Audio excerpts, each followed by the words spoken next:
Hello, it's Dr. Victoria here with this week's Ask Me Anything.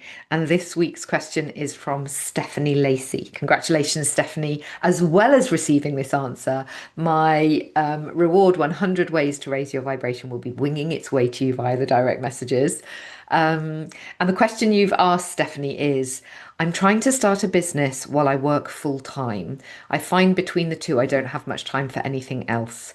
I know that happens when you're just starting, but I'm not exactly sure when or where to put up boundaries because I really want to put all my effort in what I'm doing. Is there a good way to determine this? This is a tricky space to be in. I actually have a client right now who's in the same space as you, and she's fully immersed in the Startup to Success program, which she is juggling in addition to a day job. And it is hard. It's hard and overwhelming, particularly when often our passion is calling us to the business we're building, and the day job can feel like a source of a bit of frustration and resentment because what we really want to do is be over there. And of course, ultimately, it comes down to the juggle of finances, doesn't it? If we knew we could not fail, we knew we were going to make this new thing income generative within weeks, many of us would say, right, enough with the day job. I'm going to throw myself wholeheartedly into this. And the interesting thing is, by not doing that, we end up in this kind of cycle where we can't give the new thing as much time as we would like to, so it doesn't grow as fast as it could, and then we worry and think, oh, maybe I'm not going to be able to make money from it, so we then stay with one foot in the work camp that we don't want to be in, and we end up not giving wholly to either.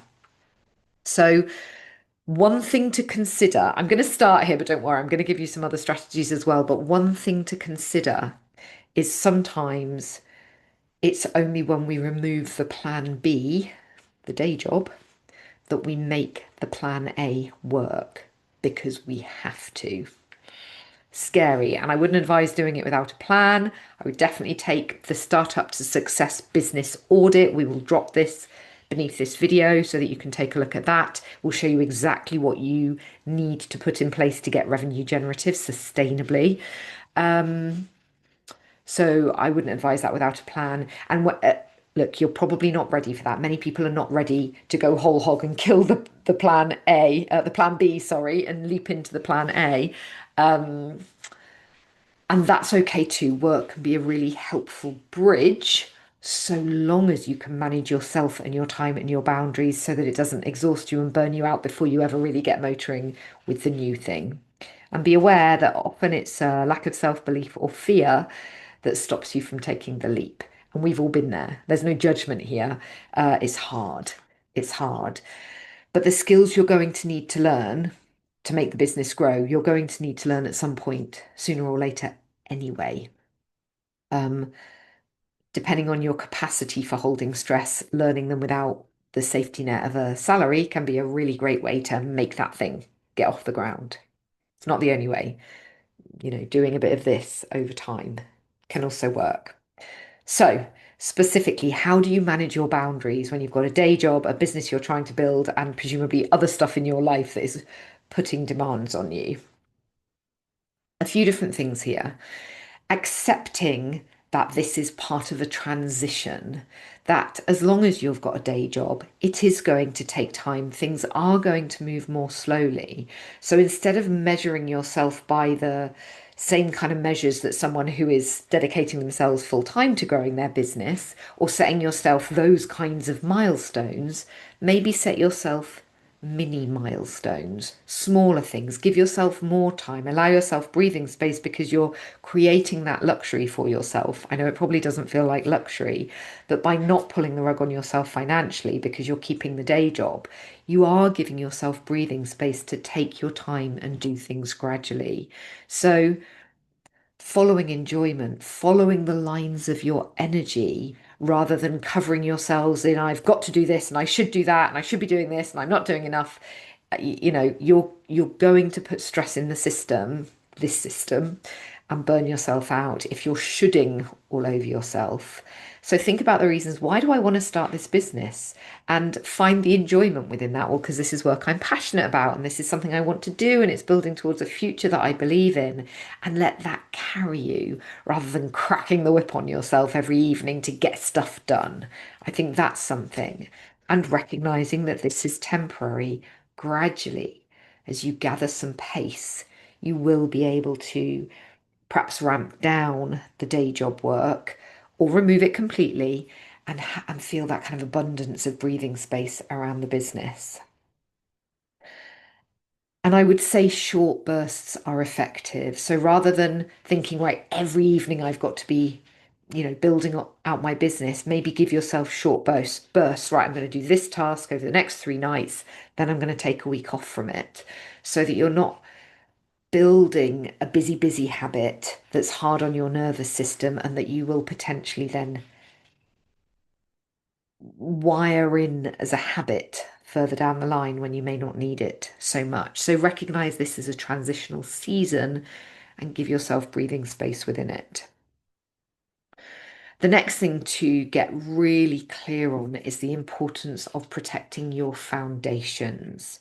So sleep, health, and key relationships, partner, kids, best friend, you get to define your key relationships, but protecting yourself, your sleep, and your health as absolute foundation stones, and your relationships. Connection is a really important human need, and making sure you don't squeeze those things for anything more than a really short burst, which speaks to this, like, give yourself little sprints of a few days. If you're working late for 2 or 3 days, make sure that you then give yourself the full night's sleep, the lie-in, the rest and restoration in the few days following. Because what will happen is if you try and work at that kind of sustained level of 2 jobs for anything more than a short burst at a time, you are the thing that will collapse in the middle.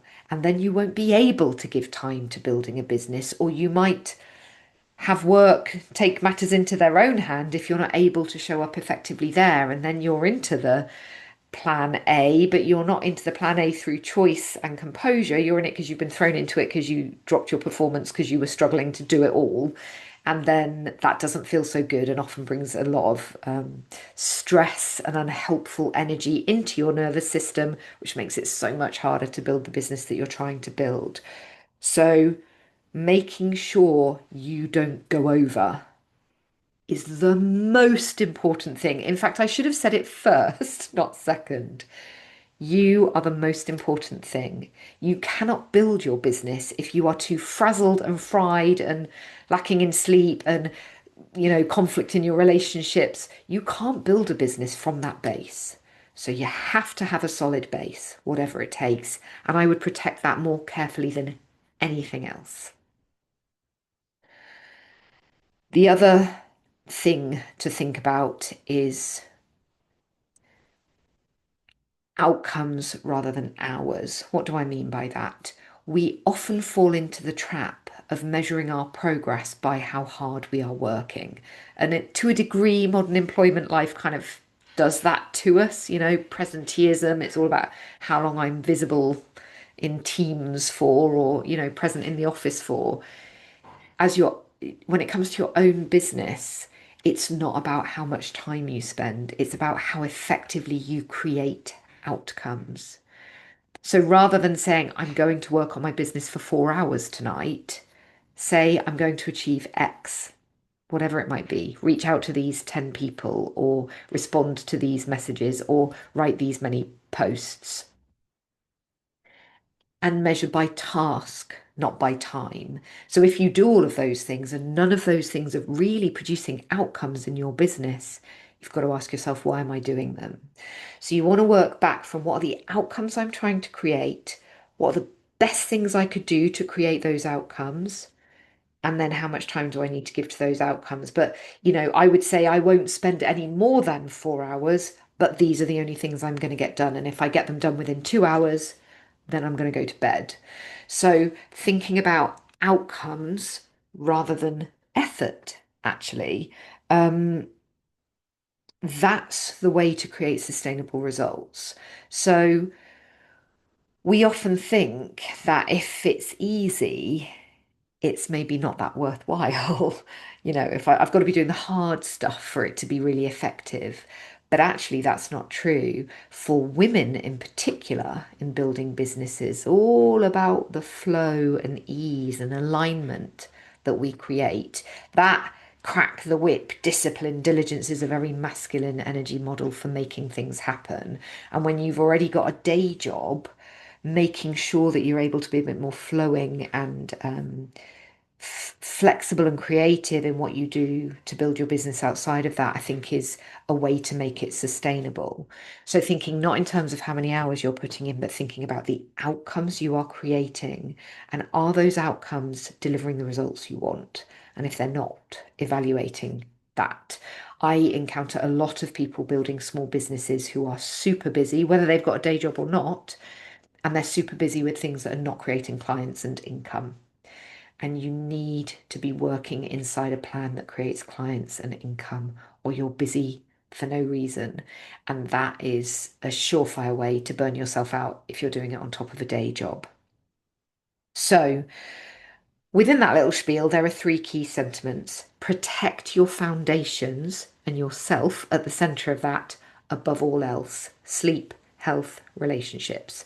That's thing number one. Thing number two, accept that this is a transitional season. Give yourself time and breathing space.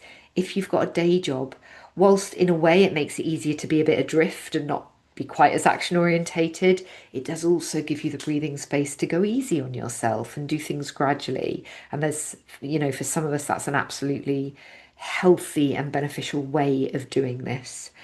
And then the third thing is be focused on the outcomes and results you're trying to create. Start with the end in mind and work back to what you need to do rather than just allocating, right, 3 or 4 hours every night. I'm going to do stuff on my business. That is exhausting and that's not sustainable.